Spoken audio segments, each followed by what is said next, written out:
પહેલાંથી મને આ બધું ક્રિએટિવ માઇન્ડ હતું એટલે પહેલાંથી એવો વિચાર કર્યો કે ભાઈ આપણે કંઈક અલગ કરવું છે. કળમાં તમે નોકરી કરતા? હા, પહેલાં બહુ નાની નોકરી કરી. બહુ 1100-1200 રૂપિયાના પગાર. ખૂબ મોટા આશીર્વાદ છે એમના. સરકારશ્રીની સીધી મંજૂરી 48 સીટોનું એફિલેશન છે. 48 સીટોમાં લગભગ 8 થી 9 જિલ્લાના છોકરાઓ આપણે ત્યાં આવે છે.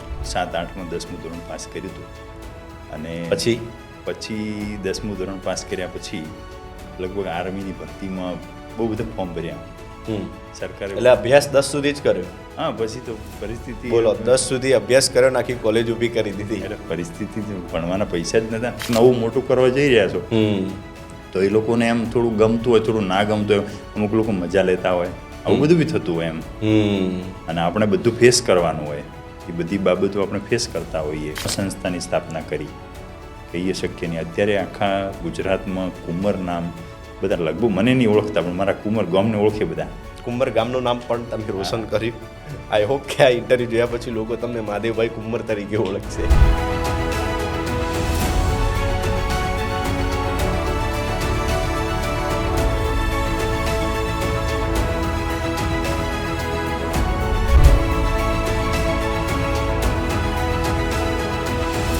નમસ્કાર.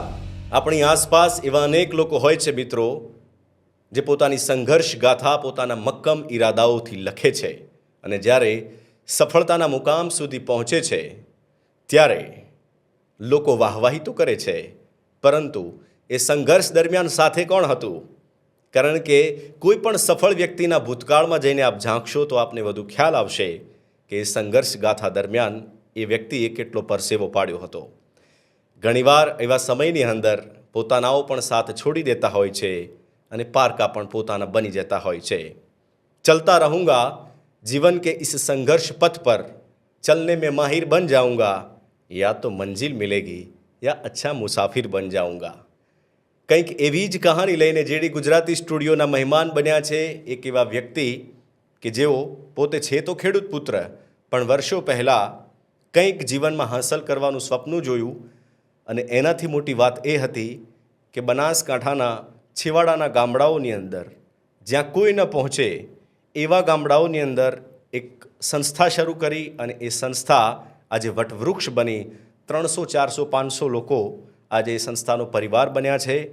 પોતાના મક્કમ ઈરાદાઓથી પોતાના સ્વપ્નો જેમણે સાકાર કર્યા, અડગ રહીને પોતાના જીવનની લડાઈ જેમણે જાતે જ લડી છે, એવા વ્યક્તિ એટલે મહાદેવભાઈ કુંવર. Please welcome Mahadevbhai. આપનું ખૂબ ખૂબ સ્વાગત છે જેડી ગુજરાતી શોમાં. Please have a seat. Mahadevbhai, જ્યારે હું તમારા વિશે સ્ટડી કરતો હતો, એક ખેડૂત પુત્ર થઈને પોતાના ગામમાં કોલેજ ઊભી કરવા સુધીની તમે સ્વપ્ન જોયું, એટલે સહેલું નહોતું. કારણ કે એ વખતે આપને એ જ ના ખબર હોય કે યાર આના માટેની પ્રોસેસ શું છે. પાછું ગામડાની અંદર પોતાના જ ગામમાં તમે કોલેજ શરૂ કરી તો એમાં બાળકો જોડાશે કે નહીં જોડાય, એટલે તમારા માટે ચુનૌતીઓ અનેક હતી. મહાદેવભાઈ, તમે જે સંસ્થા શરૂ કરી એનું નામ શું છે? એ સંસ્થા એવું કેવી રીતે વિચાર આવ્યો? લોકો આજે નોકરી કરવાની હરીફાઈમાં છે, બરાબર. તો તમને એ સમય એવો કેવી રીતે વિચાર આવ્યો કે આવી સંસ્થા શરૂ કરું? અને પછી એક ચેલેન્જ તો સૌથી મોટી એ હતી કે તમે પોતાના ગામમાં શરૂ કરી અને બહારના લોકોને જોડવા. જી જી.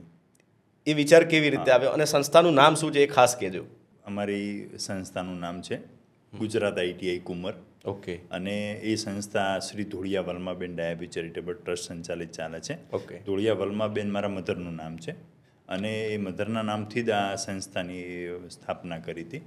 અને અત્યારે લગભગ આખા ગુજરાતના દરેક જિલ્લાઓમાંથી અલગ અલગ તાલીમાર્થીઓ આવે છે અને અભ્યાસ કરે છે અને લગભગ 80% જેવું તો અમે પ્લેસમેન્ટ આપીએ છીએ.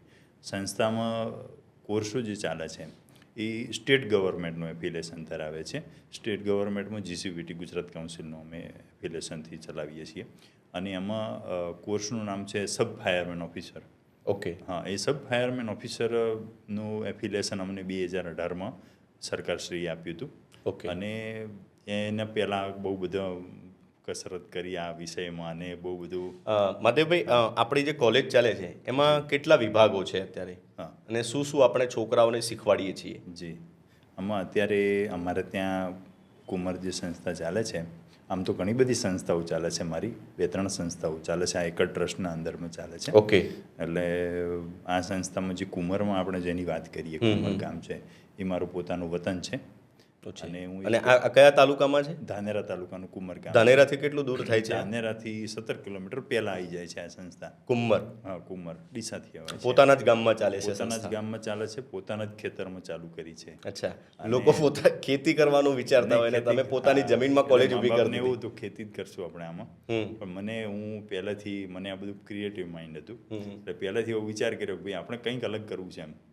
એટલે અલગ કરવામાં હું લાયન્સ હોસ્પિટલમાં જનરલ મેનેજર હતો, પાલનપુર લાયન્સ હોસ્પિટલ. અચ્છા, એટલે પહેલા ભૂતકાળમાં તમે નોકરી કરતા? હા, પહેલાં બહુ નાની નોકરી કરી, બહુ 1100-1200 રૂપિયાના પગારે નોકરી. તો એ વખતે તમે એવો વિચાર કર્યો કે ખેતીની જમીનમાં હું કોલેજ ઊભી કરી દઈશ? હા, એટલે જૈન સમુદાય જોડે વધારે રહેવાનું થયું? વધારે, હા. જૈન સમાજના વિશ્વાસુ માણસ તરીકે એક મારું નામ પણ આવે અને એમાં એ લોકો જોડેથી પૈસાની પણ બુદ્ધિ મળી એમ.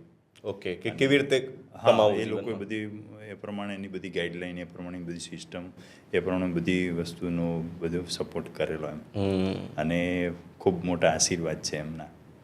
અને એ લોકોએ સંસ્થાઓ કઈ રીતે શરૂ કરી શકાય, ટ્રસ્ટ કઈ રીતે બનાવી શકાય, ટ્રસ્ટમાં કઈ રીતનું આખું માળખું હોય છે, એનું બંધારણ કઈ રીતે ટ્રસ્ટનું બનાવવું જોઈએ, આ બધી એ પ્રકારે બધું સપોર્ટ મળ્યો અને નોલેજ પણ મળ્યું એમ. ઓકે. તો અત્યારે આપણી કોલેજમાં કેટલા છોકરાઓ છે અને શું શું અભ્યાસ કરે છે લોકો? અત્યારે મારી જોડે સરકારશ્રીની સીધી મંજૂરી 48 સીટોનું એફિલેશન છે. 48 સીટોમાં લગભગ 8 થી 9 જિલ્લાના છોકરાઓ આપણે ત્યાં આવે છે. ઓકે, કયા કયા જિલ્લાઓના છે? જિલ્લામાં મારી જોડે દ્વારકાના પણ છોકરા છે, ઓકે, જામનગરના છોકરા છે, રાજકોટના છોકરા છે, પછી ધોળકાના છોકરા છે, અમદાવાદના છે, ગાંધીનગરના છે. અને દુઃખ એ વાતનું છે કે બનાસકાંઠા જિલ્લા આમાં લગભગ રસ નથી લેતો. એટલે એ લોકોને જાણકારી નથી એવું કહી શકાય કે માર્કેટિંગનું એક સીમિત લેવા છે માર્કેટિંગ, કે અમારી 48 સીટોનું એફિલેશન છે તો 48 સીટોમાં સીટો ભરાઈ જાય છે એટલે અમે એટલું મોટું માર્કેટિંગ કરતા નથી એમ. અને વધારે મંજૂરી લેવા માટે પણ એ પ્રકારનું બધું ઇન્ફ્રાસ્ટ્રક્ચર ને બધું કરવું પડતું હોય છે. એટલે અમે હજુ આગળ એના માટે નાની સીટો ફિક્સ હોય કે ભાઈ સીટો સરકારમાં સીટો 48 સીટ. હા, અને આખા ગુજરાતમાં કોઈ પણ જગ્યાએથી એડમિશન લેવું હોય તો આખી એડમિશન પ્રક્રિયા ઓનલાઈન છે. ઓકે. હા, અને બધું પારદર્શક છે એમ. ઓકે. છોકરો અમારે ત્યાંથી જે છોકરું ભણે છે એમ તો એનું કોર્સનું નામ સબ ફાયરમેન ઓફિસર. સબ ફાયરમેન ઓફિસર. Fireman officer. અને કેટલા વર્ષનો હોય એ 6 મહિનાનો કોર્સ આવે. 6 મહિનાનો કોર્સ હોય? 6 મહિનાનો કોર્સ. દર 6 મહિને આનું એડમિશન થતું હોય? દર 6 મહિને એડમિશન થાય. અચ્છા, અને એ એડમિશન ધારો કે કોઈ આ આપણો વિડીયો જોઈ રહ્યા હોય અને કોઈ છોકરા હોય જેનામાં રસ હોય જી, તો એ લોકોને કેવી રીતે ખબર પડે કે ક્યારે આનું એડમિશન થાય છે, એની પ્રોસેસ શું હોય છે? ઓકે. એટલે અમારે એપ્રિલ મહિના પછી આ 10મા 12માના રિઝલ્ટ આવે છે એના પછી ITIની સરકારશ્રીની ગાઈડલાઈન આવે, એડમિશનનું માર્ગદર્શિકા આવે અને એ પ્રમાણે જે તારીખો હોય છે એ પ્રમાણે સંસ્થાનો સીધો સંપર્ક કરે તો પણ એડમિશનને મળી જતું હોય છે એમ. અને આમાં આ કોર્સ કર્યા પછી નગરપાલિકા, મહાનગરપાલિકા, ફાયર ઇન્ડસ્ટ્રી, પછી પોતાની ફાયર એજન્સી બનાવવાનું કામ, ફાયર ટેકનોલોજી ક્ષેત્રે લગભગ ઝડપી નોકરી મળી જતી હોય છે એમ. અને અત્યારે લગભગ આપણું નગરપાલિકા, મહાનગરપાલિકામાં સરકારશ્રીએ RR રૂલ્સ, રિક્રુટમેન્ટ રૂલ્સ સરકારે બહાર પાડ્યો છે. એ પ્રમાણે એવું છે કે આપણું સર્ટિફિકેટ GCVT ને NCVT એમ તો એ જ સર્ટિફિકેટ સરકારમાં માન્ય ગણાય છે એમ. બીજું સર્ટિફિકેટ સરકાર ગ્રાહ્ય નથી રાખતી એમ.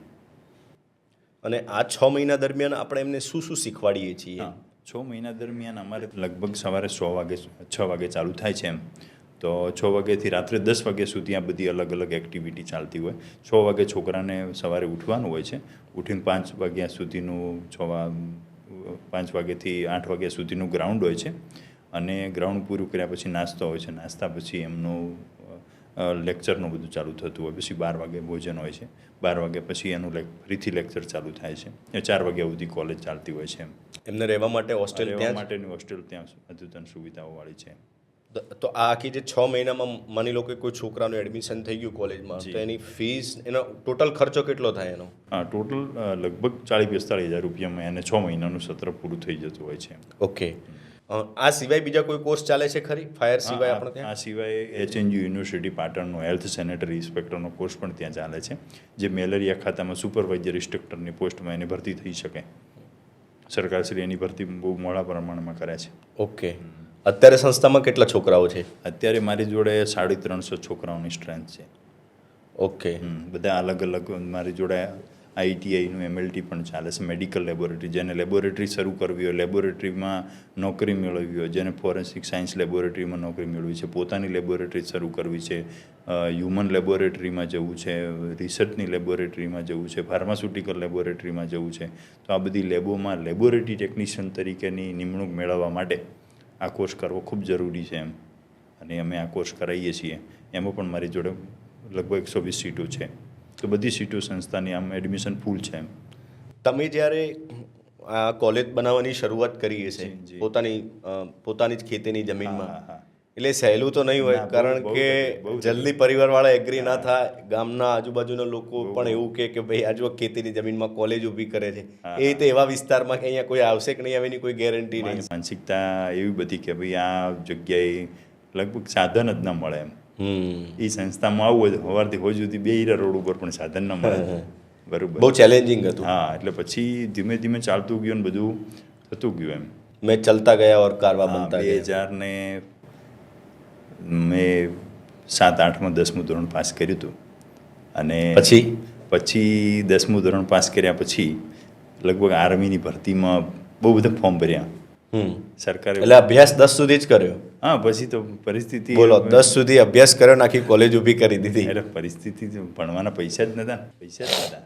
મા બાપ જોડે પૈસો જ નહોતો કે ભણાવે આપણને આગળ એમ. પછી એ આર્મીની બધી પોલીસની ભરતીઓમાં બધું કર્યું. પોલીસની ભરતી એ વખત સમય 12 પાસ થઈ ગયું હતું, એટલે આર્મીની ફોલોવર્સ વર્ગ 4ની ભરતી આવી, એટલે અમે વર્ગ 4માં ભરતી ફોર્મ ભર્યું. પણ સરકારે એ ભરતીનું શું થયું હજુ સુધી ખબર નહીં. બરાબર, કેટલી જૂની વાત છે? 2008ની વાત. 2008માં આ બધું હતું. પછી આર્મીમાં વર્ગ 4માં ટ્રેડમેનમાં ભરતી થતી એમ.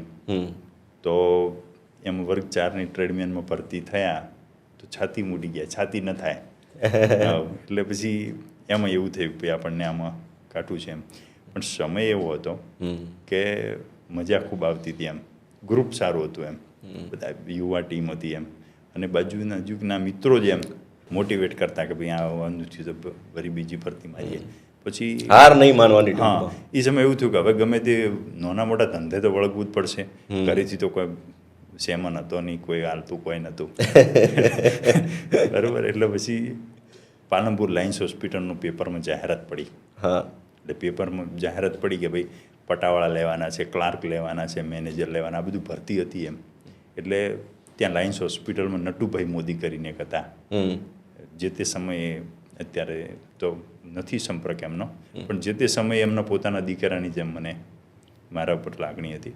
અને નટુભાઈએ મને જૈનોની જોડે વાત કરી અને મને લાયન્સ હોસ્પિટલમાં એન્ટ્રી આપી એમ. પછી લાયન્સ હોસ્પિટલમાં મેં 2009થી 2014 સુધી નોકરી કરી. અને એમની જોડેથી એ બેંકમાં નોકરી કરતા નટુભાઈ. અને નટુભાઈ VRS લઈ અને લાયન્સ હોસ્પિટલમાં આવ્યા. એટલે નટુભાઈને કેવું હતું કે પેપરની બધી જાહેરાતો અને બધું પ્રેસ લાઈનમાં એમને થોડો વધારે રસ હતો, અને મને બધું કોમ્પ્યુટરનું બીજું કામ થોડું સારું આવડતું હતું. એટલે મને એમ કે આ છોકરો આ રાખશું ને તો બધી જાહેરાતો ને બધું કોઈ બેસણાની એડવાન્ટેજ હોય ને એવું બધું બનાવે જાય એમ. એટલે મને રાખ્યો, હું બધું બનાવતો, નટુ કાકાને જે ગમતું એ બધું આપણે કરતા એમ. પછી એમણે કીધું કે ભાઈ આ છોકરાને ક્લાર્ક બનાવો એમ. એટલે બધું કોમ્પ્યુટરમાં ક્લાર્કની જવાબદારી આવી. પહેલાં તો કોઈ પોસ્ટ બીજી કોઈ હતી નહીં, ડાયરેક્ટ તમે કે આવી જાઓ ભાઈ કાલથી એમ. પાલનપુર પહેલી વાર આવ્યા તો સુરેશ મહેતા ચોકથી કે જવાય લાયન્સ હોસ્પિટલ જતા રહો એમ. એટલે ખબર જ નહીં સુરેશ મહેતા ચોક ચોય, બધું ઓધી લીધું, જતા રહ્યા ત્યાં હોસ્પિટલમાં ગયા. પછી દીપકભાઈ શાહ કરીને એક ટ્રસ્ટી છે ત્યાં, દીપકભાઈ કે તમે નટુભાઈ કે હું મુલાકાત કરાવી દઉં છું, તમારું થઈ જશે એમ. તમારું કોઈ બોલવાનું નહીં, હું કહું એટલું કરવાનું કહે. કીધું ઓકે. મને બોલાય, હું ત્યાં ગયો અને જોયું નટુ કહો કે મારા છોકરાને રાખવો છે. તો દીપકભાઈ કે ઠીક છે, તમને ઠીક લાગે. પગાર શું રાખશો એમ? પગાર કે 2200 રૂપિયા રાખો આપણે. હું કીધું રેડી સાહેબ, ખાવા પીવાનું રહેવાનું મળે ને તો આપણે ખુશ છે એમ. એ વખતે તો 2200ની વેલ્યુ પણ વધારે હતી. 2009માં તો 2200 રૂપિયા એટલે અચ્છા 2009ની વાત છે. 1800 રૂપિયા લોજિંગ થતું. ઓહો, ઘરે એનાથી વધારે મારો હતો. ખાલી કહેવા થાય કે ભાઈ હું નોકરી કરું નોકરી છું કરું છું એમ. કોઈ છોકરી હાલે ચોક નોકરી ધંધો કરતો હોય તો છોકરી હાલે ને. ઘરવાળાનું પાછું પ્રેશર હોય ને કે ભાઈ કંઈક Pressure કમાઓ. એટલે- અને એ સમય એવો તો માહોલ એવો હતો કે જો ત્યાં નાની મોટી નોકરી લાગી જાય એમ. લાયન્સ હોસ્પિટલમાં નોકરી એટલે અમે પોતાની જાતને એવું સમજીએ કે આપણને બહુ એમ મોટી નોકરી મળી. મોટી નોકરી હા, મળી. ખૂબ મોટી નોકરી મળી જઈએ એમ એ સમયની વાત એ. હમ. પછી નોકરીમાં ત્યાં રહ્યા 2014થી 2009થી 2014 સુધી ખૂબ મોટો વિશ્વાસ જીત્યો, ખૂબ મોટું કામ કર્યું. હોસ્પિટલમાં સફાઈવાળો ના આવે, જાતે સફાઈ કરી દેવાની. દર્દીને બાથરૂમમાં પાણી ના આવતો ડોલ ભરીને પાણી આપી દેવાનું. પણ એમ મજા આવતી એમ કામ કરવાની. પોતાનું સમજીને કામ કરે. પોતાનું સમજીને એટલે બધા સેટિસ્ફાઈડ એમ. અત્યારે એ હોસ્પિટલમાં તમે ગમે ત્યાં જઈને પૂછો ને કે મહાદેવ, એટલે એ લોકો કે મહાદેવભાઈ હતા. હા, એમ મજા આવે. પછી જીવનનો વળાંક ત્યાંથી થયો હા, ને? પછી 2014માં હોસ્પિટલ નોકરી છોડી દીધી. આજ સુધી હોસ્પિટલનો પગ નહીં મૂક્યો એમ. પછી ત્યાંથી હોસ્પિટલમાં નોકરી છોડી અને પછી એવું વિચાર્યું કે આપણે હવે અમે નર્સિંગનું કંઈક કરીએ એમ. મેડિકલ ફિલ્ડમાં આગળ આપણે જઈએ એમ. તો નર્સિંગનો મગજમાં વિષય કોન્સેપ્ટ ત્યાંથી પકડીને કે લાયન્સ હોસ્પિટલમાં જ્યારે નોકરી કરતા હતા ત્યારે બધી નર્સો શીખવા માટે આવે ટ્રેનિંગ માટે. એટલે અમને એવું થયું કે આવું કંઈક ભણાવવાનું આપણે ચાલુ કરીએ એમ. કરવાનું શું, ક્લાસરૂમ જુએ, કાઉન્સેલિંગ માટે ઓફિસ જુએ અને થોડા પોસ્ટર પેમ્પલેટ માર્કેટમાં નોખીએ એમ, ગોમડામાં બધા કાગળિયા ફેરવીએ એટલે છોકરા તપાસ કરતાં કરતાં આવે.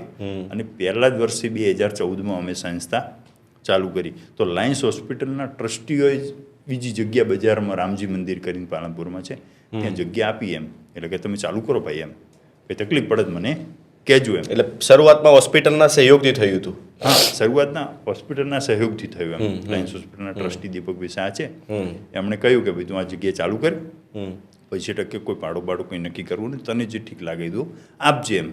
પછી અમે ત્યાં ચાલુ કર્યું એમ. એટલે પહેલા વર્ષે મારે 30 છોકરાની સંખ્યા થઈ એમ. એ સમયે અમે બીજા લોકોના અંડરમાં ચલાવતા હતા એમ. અમારી જોડે સરકારની એવી કોઈ સીધી મંજૂરી નથી એમ.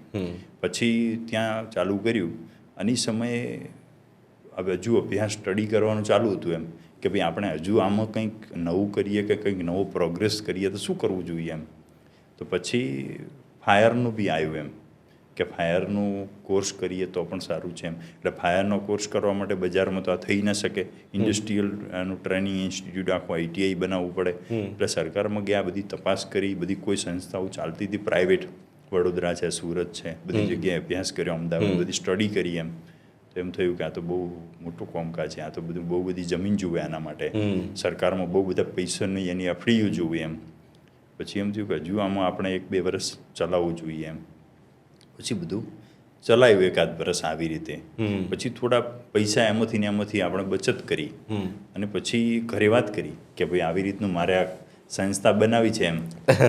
એટલે ફાધર એમ પોઝિટિવ કહો તો પોઝિટિવ, નેગેટિવ કહો તો નેગેટિવ, પણ એમ કે છોકરો કંઈક કરવા માગે છે, એનો જનૂન છે, એનો જે જોશ છે, એ એમને એવું લાગ્યું કે તમે, મને એવું લાગતું હતું કે આ માણસ મારા ઉપર ભરોસો કરે નહીં, પણ ભરોસો કરી દીધો એમ કે ભાઈ તું કરો, કોઈ હોતો નહીં એમ. અને હું એવા હારા ચોકડી એમ ઘરે વાત કરવા ગયો એવું એટલે પરમિશન આલી દીધી એમ. પરમિશન આલી દીધી એટલે પોતાનું ખેતર હતું, પછી તો આગળ બીજું જો પૂછવાનું થતું નહીં. પછી ચાલુ કર્યું એમ. હા, બધું બેના ટાણા બહુ બધા. જેમ કે ગામમાં તમે બારે ગમે તે કરો, કોઈને કોઈ ફરક નહીં પડતો, કોઈ તમારા કોઈ કામમાં ધ્યાન નહીં આપતું, પણ તમે જે પરિવારમાંથી આવ્યા છો એ એમની જ નજરની સામે તમે કંઈક નવું મોટું કરવા જઈ રહ્યા છો, તો એ લોકોને એમ થોડું ગમતું હોય, થોડું ના ગમતું હોય, અમુક લોકો મજા લેતા હોય, આવું બધું બી થતું હોય એમ. અને આપણે બધું ફેસ કરવાનું હોય, એ બધી બાબતો આપણે ફેસ કરતા હોઈએ. અને બધું આમ મૂળ સ્વભાવ મજાકમાં લઈ લેવાનો. કોઈ પણ માણસ આપણને એવું કે ભાઈ આમ છે તેમ, મજાકમાં લઈ લેવાનો. આજ સુધી કોઈ જોડે એવું ઘર્ષણ કર્યું નથી, ઘર્ષણ કરવામાં આપણે માનતા પણ નથી એમ. પછી ત્યાં સંસ્થા ચાલુ કરી. કેટલો સમય થયો એ સંસ્થાને બિલ્ડિંગ બનતા ને બધું? 2017માં 11/11/2017 એનો પાયો નાખ્યો હતો, ઈંટ મૂકી, અને 18માં ચાલુ કરી દીધું. એટલે 18માં ચાલુ કર્યું. પહેલાં તો છોકરા હતા નહીં, પ્રચાર પ્રસાર કઈ રીતે કરવો, તો એમાં સરકારે સપોર્ટ કર્યો એવું કહેવાય એમ. કે દરેક જિલ્લામાં એ સમયે સરકારે એવું નક્કી કર્યું 2018-17-15માં, જે લશ્કરમાં જોડાવા માગતા હોય વિદ્યાર્થીઓ, મારા નસીબ જોર કરી જોજો તમે, કે લશ્કરમાં જે લોકો જોડાવા માગતા હોય એ લોકોને સરકારના ખર્ચે ટ્રેનિંગ આલવાની. આવું કોઈ ટ્રેનિંગ સેન્ટર હોય તો એની અરજી કરવી એમ. હમ. એટલે એ ટ્રેનિંગ સેન્ટર તો બીજું તો ઉત્તર ગુજરાતમાં કોઈ હતું નહીં. એટલે અમે એ સમયે અરજી કરી. એ વખતે ઓફલાઈન ટેન્ડર સિસ્ટમ હતી. એટલે અમે જિલ્લા રોજગાર કચેરીમાં ત્યાં ગઢવી સાહેબ ને ચૌધરી સાહેબ કરીને 2 અધિકારી હતા. એમનું રૂબરૂ મળવા ગયો, સાહેબ મેં આ રીતની સંસ્થા બનાવી છે, આ રીતનું બધું હું ટ્રેનિંગનું કરું છું, મને ફોજમાં છોકરો વધારેમાં વધારે દેશના છોકરા ફોજમાં જોડાય એ જનૂનથી અત્યારે આ ચાલુ કર્યું છે એમ. એટલે એમણે કીધું જોવું પડશે આ તો. એટલે બધા આયા ગાડી લઈને. એટલે એ બહુ મજબૂત સપોર્ટ થઈ ગયો એ સમયે. હા, એટલે પાયો નાખ્યો ને બધું શરૂઆત કરીને હવે છોકરાની શોધમાં જ હતા અમે કે હવે આ સારું કેમ કરવું એમ. તો એ સમયે જિલ્લા રોજગાર કચેરી આપણી જોડે બેઠી એવું કહેવાય એમ. અને એ લોકો વિઝિટમાં આવ્યા, એમણે ઇન્સ્પેક્શન કર્યું કે ફોજીઓને તૈયાર કરવા માટે તો બેસ્ટ સેન્ટર આના જેવી જગ્યા હવે કોઈ જગ્યા જ નહીં એમ. પછી અમે સાહેબની જોડે વાત કરી, બધું શીખી લીધું કઈ રીતે આમાં શું કરવાનું છે એમ. એટલે ત્યાં બનાસકાંઠા, પાટણ 2 જિલ્લાની ટ્રેનિંગનું આપણે વાત કરી કે સાહેબ આ 2 જિલ્લાનું અમને આપો, હું અહીંયા છોકરા તૈયાર કરીશ અને બધું કરીશ. તો 2018થી અત્યારે હમણાં 2024માં છેલ્લી બેચ હમણાં જ પૂરી કરી મેં. હવે એમાં એવું હોય કે જે છોકરાઓ ફોજમાં જોડાવા માગતા હોય એમને સરકાર દર વર્ષે ટ્રેનિંગ આપે. દર વર્ષે બનાસકાંઠા જિલ્લાના 30 છોકરા હજુ મારે ચાલુ છે આ સિસ્ટમ.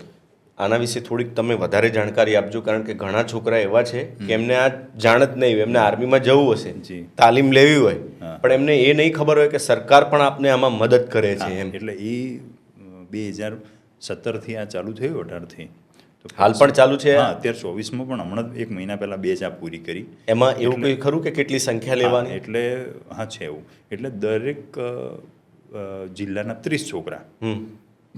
અત્યારે હું સાબરકાંઠા, બનાસકાંઠા, પાટણ, મહેસાણા આ બધા અલગ 7-8 જિલ્લા, આણંદ છે, ખેડા છે, બધા અલગ અલગ જિલ્લાઓનું કામ કરું. અને આના માટે એમને એ લોકો એપ્લાય ક્યાં કરવાનું? હા, ઓનલાઈન માટે જે પણ છોકરાઓને બધી ખબર છે, સ્ટુડન્ટો બધું જાણે છે. સ્ટુડન્ટો બહુ અત્યારે અમે એકદમ જનરેશન અપડેટ થઈ ગયું છે. ઓકે. એટલે છોકરાઓને જિલ્લા રોજગાર વિનિમય કચેરી હોય, જે પહેલાંના જમાનામાં પીટીસીના, સરકારના, ટીચરોના બીજી કોઈ પણ નોકરી મેળવવાની હોતી તો જિલ્લા રોજગાર કચેરી આના નિમણૂક લેટર આપતી. એ વખતે પોલીસ ભરતી બોર્ડ કે ગુજરાત ગૌણ સેવા પસંદગી મંડળ નહોતું એ સમયે, ત્યારે જિલ્લા રોજગાર કચેરી રોજગારી આપવાનું કામ કરતી. લોકોને નોકરીના લેટર અત્યારે ઘણા બધા એવા લોકો છે કે એમની જોડે જિલ્લા રોજગાર કચેરીના નોકરીના નિમણૂક લેટર હોય. એનું કામ એક જ રોજગારી આપવાનું. બીજો એક આઈટીઆઈમાં રોજગાર ડિપાર્ટમેન્ટમાં બીજો એક ટ્રેનિંગનો વિષય છે એમ. એક રોજગાર અને તાલીમ, એટલે રોજગાર વિભાગ છે એ રોજગારી આપે અને તાલીમ વિભાગ છે એ ટ્રેનિંગ આપવાનું કામ કરે. એટલે આઈટીઆઈયુ, પેલી રોજગાર કચેરીઓ, 2 વિભાગ સરકારમાં, શ્રમ ને રોજગારમાં. એટલે એમાં 30 છોકરાઓને તૈયાર કરે, પેપરમાં નોટિફિકેશન આપે, કોલેજો ચાલતી હોય ત્યાં એમને ઈમેલથી બધી માહિતી મોકલતા હોય, કોલેજોમાંથી ડેટા લાવતા હોય અને સરકારનું જે તે સોફ્ટવેર હોય એનાથી મેસેજ છોડતા હોય, લેટર લખતા હોય. જે લોકો આઈટીઆઈ કરીને ઘરે બેસતા હોય એમના સરકાર ભરતી મેળા કરે અને પછી છોકરાઓને વધારે વધારે આ તાલીમમાં જોડાય એ માટે 30 છોકરા સરકાર જ સિલેક્ટ કરે અને અમને આપે. ને એ છોકરાઓનો ખર્ચો પણ સરકાર આપે? હા, એ છોકરાઓને ખર્ચો તો આપે જ, પણ છોકરાઓને 3000 રૂપિયા સ્ટાઇપન્ડ આપે દર મહિને. એટલે કે જેટલા મહિનાની ટ્રેનિંગ હોય એટલા મહિને, 1 મહિનાની ટ્રેનિંગ હોય એટલે 1 મહિનાના 3000 રૂપિયા સરકાર એને સીધા ખાતામાં આપે. ઓકે. તાલીમાર્થીને. અને એ છોકરો તૈયાર કર્યા પછી અમારે પોતાને 1 મહિનાનો તાલીમનો અહેવાલ સરકારશ્રીમાં રજૂ કરીએ જે તે કચેરીમાં. એટલે આમાં ટેજરી કચેરીથી અમને લગભગ 3-4 લાખ રૂપિયાનું ટેન્ડર 1 મહિનાનું હોય છે. તો એ અમને અમારા ટ્રસ્ટ એકાઉન્ટમાં અમને પૈસા જમા મળે. એનો જે ખર્ચો થતો હોય એ પ્રમાણેનો, એનો અમારા ઊંચા ભાવ હોય તો એ નીચા ભાવ હોય તો અમને મળે, બીજાને મળે. ઓકે. એ રીતનું છે. અને ખૂબ સારી આ વ્યવસ્થા સરકારની છે એમ. અને આના આપણે આભારી છીએ. અને એમાંથી ચાલુ થયું પછી છોકરાઓને બધાને ખબર પડી કે અહીંયા તો ભાઈ સરકારનું ચાલે છે બધું કામકાજ, અહીંયા તો સરકાર ટ્રેનિંગ આપે છે એમ. એટલે આ ચાલુ જ હતું અમારે. બે જિલ્લાની ટ્રેનિંગ, એટલે 2 મહિના ચાલ્યું. 2 મહિનામાં અહીંયા બધા છોકરા આવે, 60 છોકરા આવ્યા. 60 છોકરા આખર આ રોડે આમથી આમ થાય ને આ રોડે આમથી આમ થાય. બધા ગામમાં જાય, ગામમાં માહોલ બદલાઈ ગયો. બધી છોકરો તો ઇમરજન્સી આ જ મોણે લાવી દીધા. આટલા છોકરા લાયા કઈ રીતે? એટલે પછી બધું હેડ્યું ને એ જ છોકરાએ બીજી બધી જગ્યાએ વાત કરી ભાઈ અહીંયા હવે આ ટ્રેનિંગ પૂરી થાય એટલે ઓગસ્ટ મહિનાથી ફાયર ઓફિસરનો કોર્સ ચાલુ થાય આઈટીઆઈમાં. એટલે એમાં જે છોકરા ભણતા હતા એ જ છોકરાને અમે કીધું કે ભાઈ તમે એક છોકરું લાવો બધાય. માઉથ પબ્લિસિટી વધારે કામ લાગી. હા, એટલે અમે બધાને વાત કરી. અમે પછી જે તે સ્કૂલોમાંથી ડેટા લાવ્યો. અમારું જે એટલે શિક્ષણમાં જે સંપર્ક છે એમની જોડેથી અમે સંપર્ક કર્યો. એ લોકો જોડેથી બધો ડેટા લાવ્યો. છોકરાને સીધા સંપર્ક કર્યા અને છોકરાને મુલાકાતે બોલાયા. પહેલાં વર્ષે અમારી જોડે લગભગ 23 સંખ્યા ફાયર ઓફિસરના કોર્સમાં થઈ એમ. હવે અમે ફાયર ઓફિસરનો કોર્સ લીધો, એની સાથે બીજા કોર્સ 2-4 લીધા ભેગા કે ભાઈ એક કોર્સમાં આપણને બધું ખર્ચો ના નીકળે એમ. તો બીજા કોર્સ 2018માં ફાયર ઓફિસર કોઈને કરવામાં રસ નહોતો. અને ફાયર ઓફિસર શું છે, ફાયર બ્રિગેડનો કોર્સ શું આવે છે, કોઈ નોલેજ નહોતું કે કોઈને એટલું બધું પકતું નહોતું એમ. પણ સુરતની 2019માં 18માં સંસ્થા ચાલુ કરી. 2019માં તક્ષશિલા ઘટના સુરતની ઘટી એટલે બધું સરકારે એના ઉપર રોક લગાવી દીધી કે ભાઈ આવું તો બિલ્ડિંગો ના ચાલે. આ તો તમારે ક્લાસીસોમાં ટ્યુશન ક્લાસ હોય કે સ્કૂલ હોય, દરેક જગ્યાએ ફાયરના નોર્મ્સ હોય અને એ પ્રમાણેની ફાયરની સિસ્ટમ લગાવવી પડે, એ પ્રમાણેની ફાયરનો માણસ રાખવો પડે અને તો જ તમારે થાય. અને દરેક જગ્યાએ નગરપાલિકા, મહાનગરપાલિકામાં જે પાણી પુરવઠાના કર્મચારી હોય કે બીજા સફાઈ કર્મચારી હોય કે બીજા કોઈ વિભાગના કર્મચારી હોય, એમનો જ ઉપયોગ આ ફાયરમાં કરવાનો એમ. ફાયરનો એવો કોઈ મોટો અધિકારી હોય કે ભાઈ આ ફાયરનું બધું આખા ગુજરાતનું ચલાવતો હોય, એવું બધું એ સમયે અમારા ધ્યાનમાં નહોતું એમ. પણ સરકારે પછી આ 19 પછી એકદમ એક્શનમાં આવી ગઈ, થોડી વધારે અવેરનેસ આવી. હા, અવેરનેસ આવી ગઈ. એટલે બધા જગ્યાએ ફાયરનું ફાયર થયું.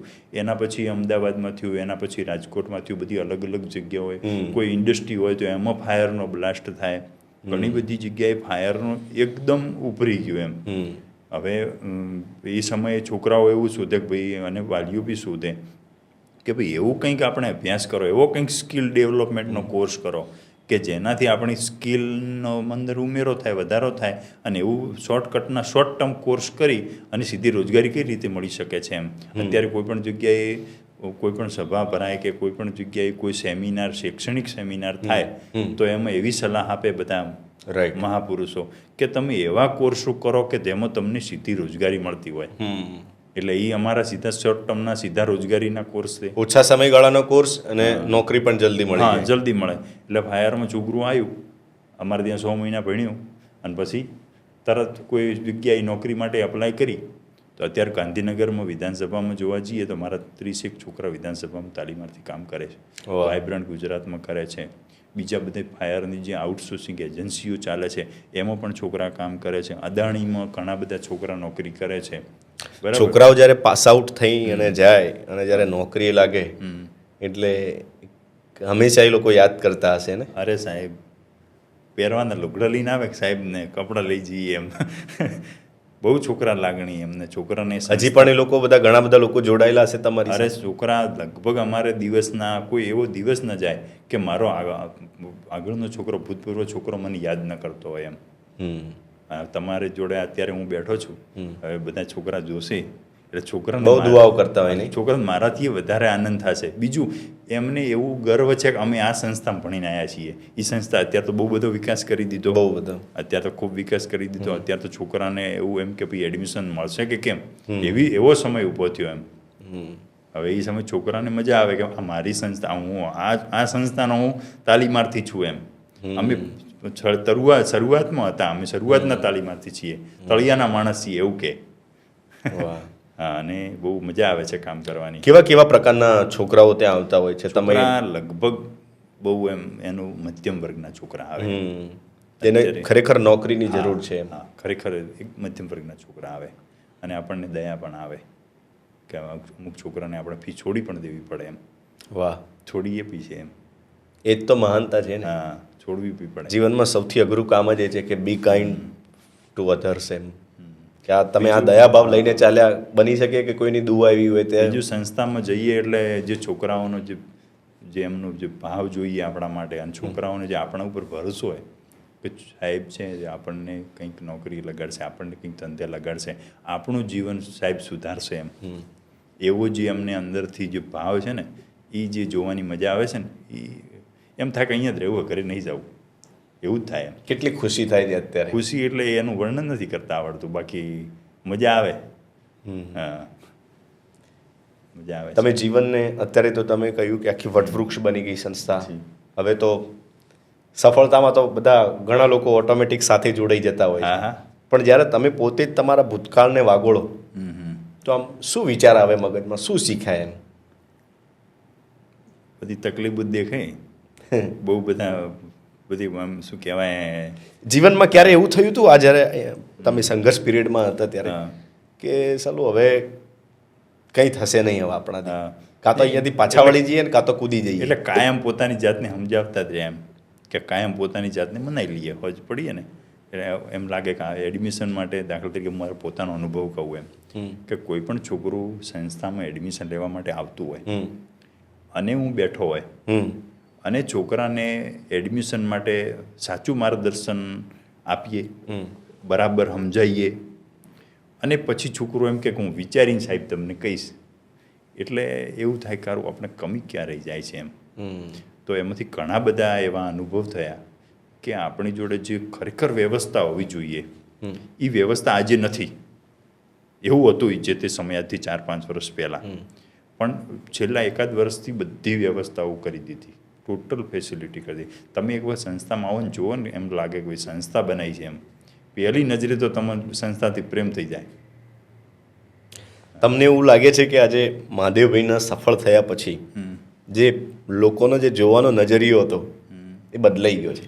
પહેલાં અલગ રીતે જોતા ને હવે અલગ રીતે જુએ છે એમ? પહેલાં તો બધું એવું એમ કે ભલે ને આ બધા યાર એવું એમ નહીં કહેવા માટે એક શબ્દ ના હોય, અને આપણા માટે લગભગ હવે લોકો બહુ મેચ્યોરિટી એમ કે ભાઈ કોઈની વાત કોઈને રસ ના હોય એમ, કેમ કે એવા વિસ્તારમાં સંસ્થાની સ્થાપના કરી.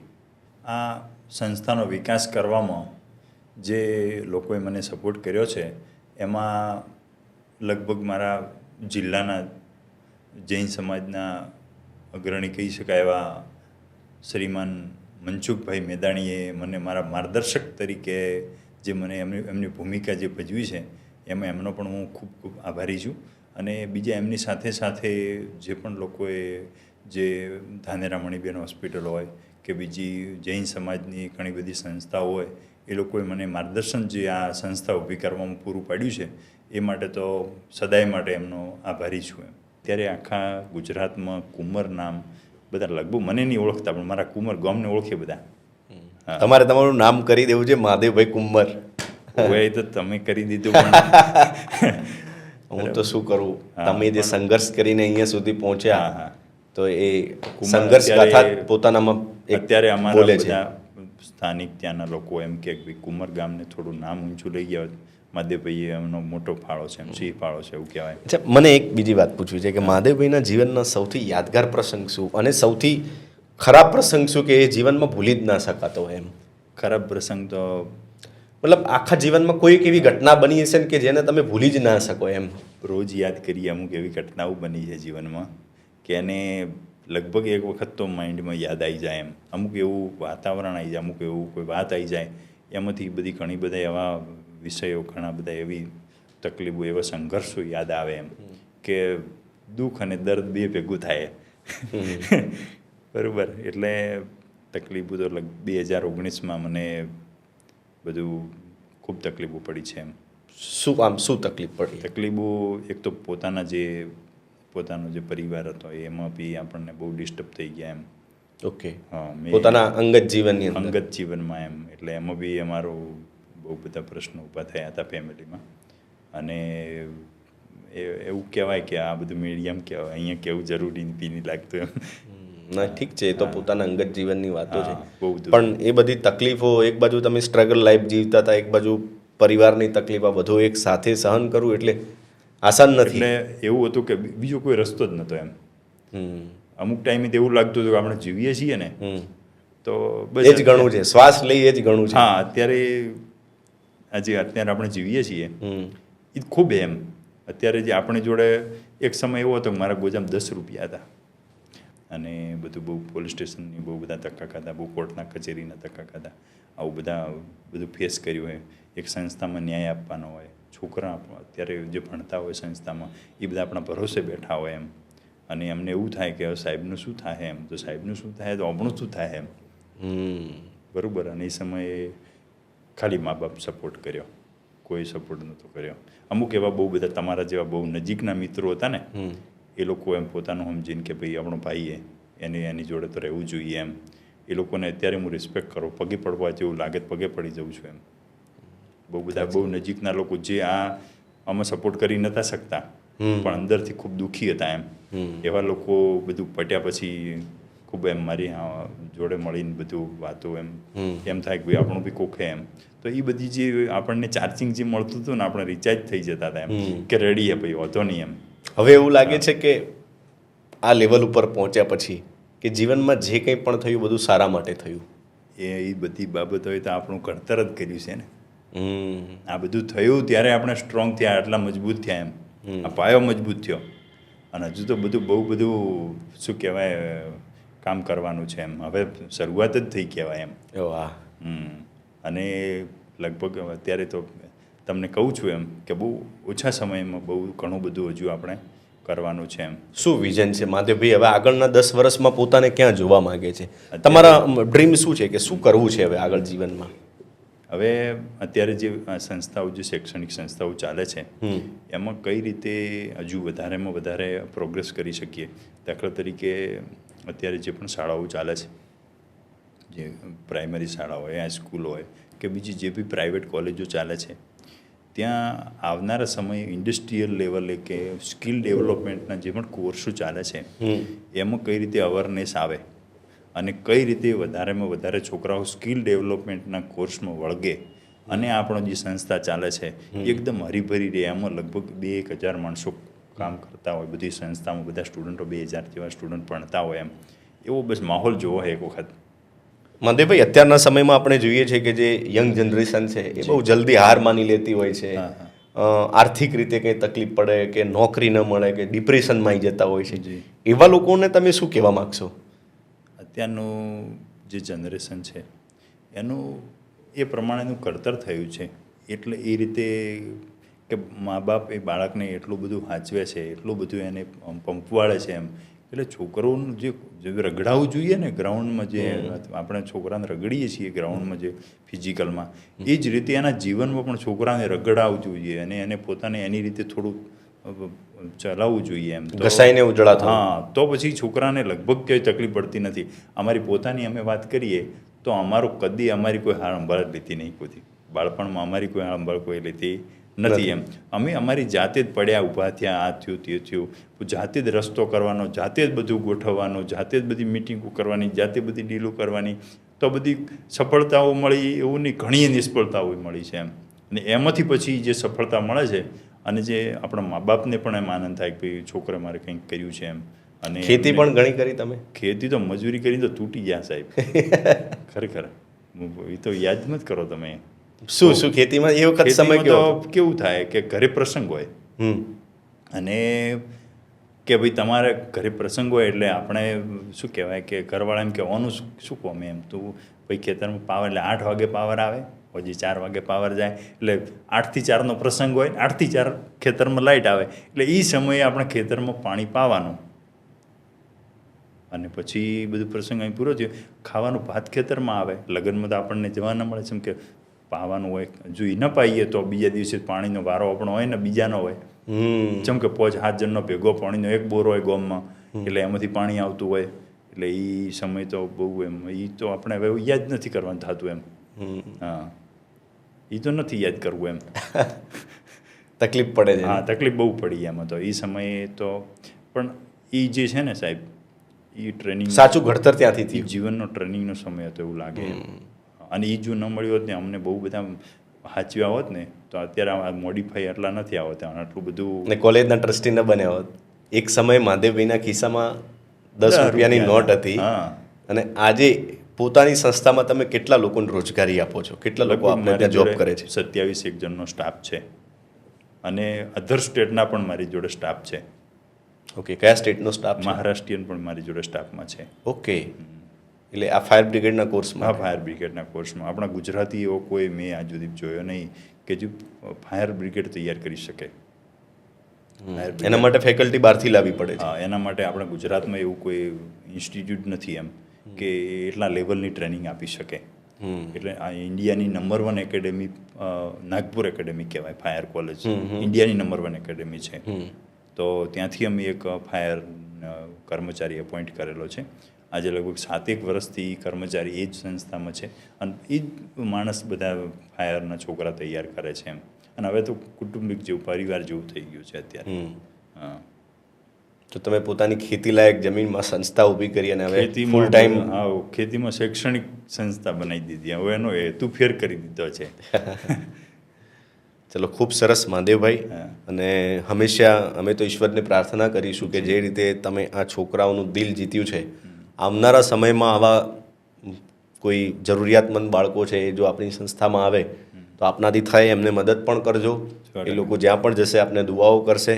અને જેટલો દયાભાવ અત્યાર સુધીમાં તમે પોતાના ભૂતકાળને જોઈને રાખ્યો છે એવો જ દયાભાવ કાયમ રાખજો. અને થેન્ક્સ અ લોટ કે તમે સ્પેશિયલી મેં તમને રિક્વેસ્ટ કરી અને તમારું ખરેખર શિડ્યુલ આગું પાછું હતું તો પણ આપ ઇમરજન્સીમાં અમારા સ્ટુડિયોમાં આવ્યા બદલ આપનો ખૂબ ખૂબ આભાર. આઈ હોપ કે આપને મજા આવી હશે વાતચીત કરવાની. થેન્ક્સ અ લોટ. અને હું એવી આશા રાખું છું કે જે પણ છોકરાઓ જોતા હશે ઇન્ટરવ્યૂ એ લોકોને પણ થોડી આમાંથી પ્રેરણા મળશે. અને જતાં જતાં ખાલી એટલું જાણવું છે કે કોઈ છોકરાઓ જો આ સંસ્થાનો કોન્ટેક્ટ કરવા માગતા હો તો કેવી રીતે કરી શકે? ધાનેરા તાલુકાનું કુમર ગામ છે. લગભગ ગૂગલમાં અને બધી જગ્યાએ આપણું રજીસ્ટર થયેલું છે. તો એ રીતે આ સંસ્થાનો સંપર્ક કરે તો મળી જશે. ત્યાં ઓનલાઈન એમને નંબર મળી જશે? હા, ઓનલાઈન નંબરને બધું મળી જશે. ગુજરાત ટ્રેનિંગ ઇન્સ્ટિટ્યૂટ કુમર કરીને જો સર્ચ મારશે તો સંસ્થાની બધી ડિટેલ મળી જશે. ઓકે.